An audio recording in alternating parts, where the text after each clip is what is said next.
जरा सोचिए, क्या हो अगर भगवान ही अपने भक्त को चोर बना दे। सुनने में अजीब लगता है ना। आज हम एक ऐसी ही बिल्कुल हैरान कर देने वाली कहानी में उतरेंगे जो आस्था और हमारे लॉजिक दोनों को ही चैलेंज करती है। ये कहानी है एक ऐसे भक्त की जिसे पूरी दुनिया ने चोर कहा, और कमाल की बात यह है कि ये सब उसके अपने भगवान की वजह से हुआ। तो सवाल यही उठता है ना, एक भगवान जिन्हें हम करुणा का सागर मानते हैं, वो भला अपने सबसे प्यारे भक्त को इस तरह सबके सामने जलील क्यों होने देंगे? आखिर क्यों? चलिए साथ मिलकर इस आध्यात्मिक पहेली को सुलझाने की कोशिश करते हैं। तो देखिए, कहानी का सेटअप कुछ ऐसा है। एक तरफ है भगवान जगन्नाथ का एक परम भक्त, और दूसरी तरफ उसी भक्त पर मंदिर में चोरी का एक, आप सोचिए कितना बड़ा और चौंकाने वाला इल्जाम। ये जो कॉन्ट्राडिक्शन है ना, यही हमें कहानी की गहराई में खींच लेता है।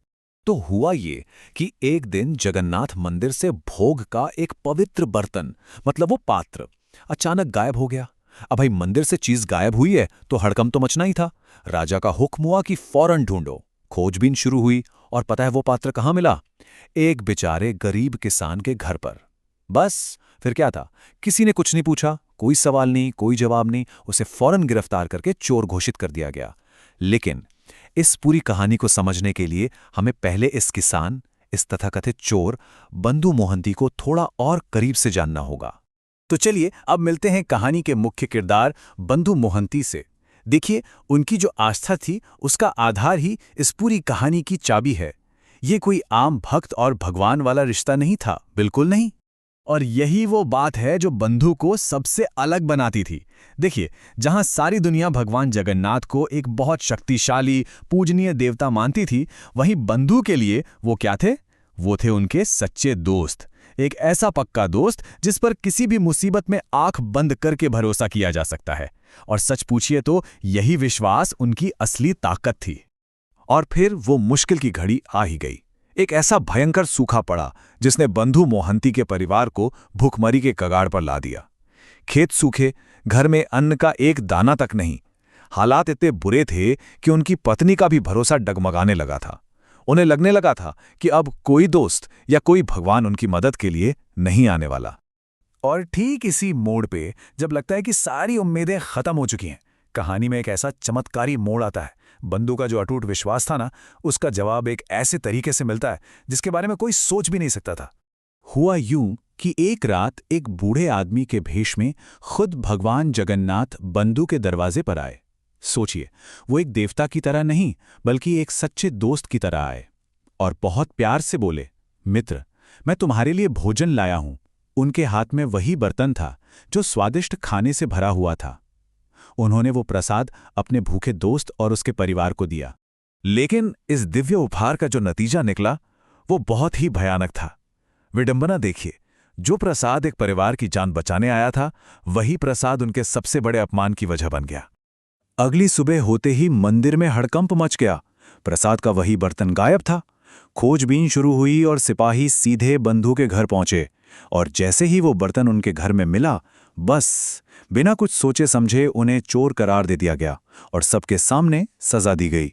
सब कुछ इतनी तेजी से और इतनी बेरहमी से हुआ।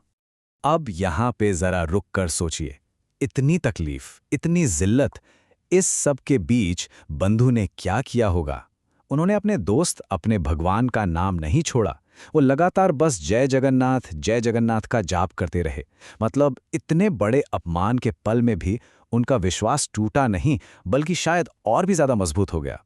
भक्त की ऐसी जबरदस्त आस्था देखकर भगवान जगन्नाथ का दिल भी पिघल गया। वो अपने दोस्त के साथ इतना बड़ा अन्याय होते हुए भला कैसे देख सकते थे? तो उन्होंने फैसला किया कि अब वो खुद सीधे इस मामले में दखल देंगे। और फिर आता है कहानी का सबसे बड़ा, सबसे अहम मोड़। उसी रात भगवान जगन्नाथ खुद राजा के सपने में आए और उन्होंने सारा सच बताया। उन्होंने साफ साफ कहा, बंधु मेरा सच्चा मित्र है, उसने कोई चोरी नहीं की है। भगवान में समझाया कि वो बर्तन उन्होंने खुद अपने दोस्त बंधु को दिया था ताकि उसका परिवार भूखा ना सोए।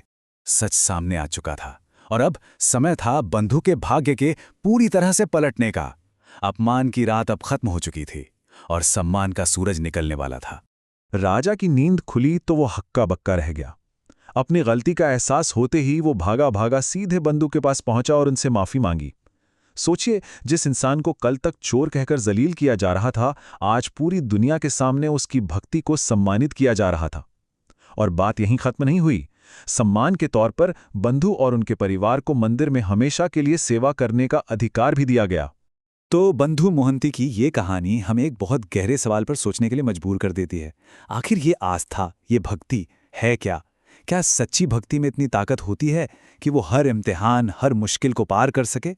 ये एक ऐसा सवाल है जो इस अद्भुत कहानी के खत्म होने के बाद भी हमारे जहन में गूंजता रहता है।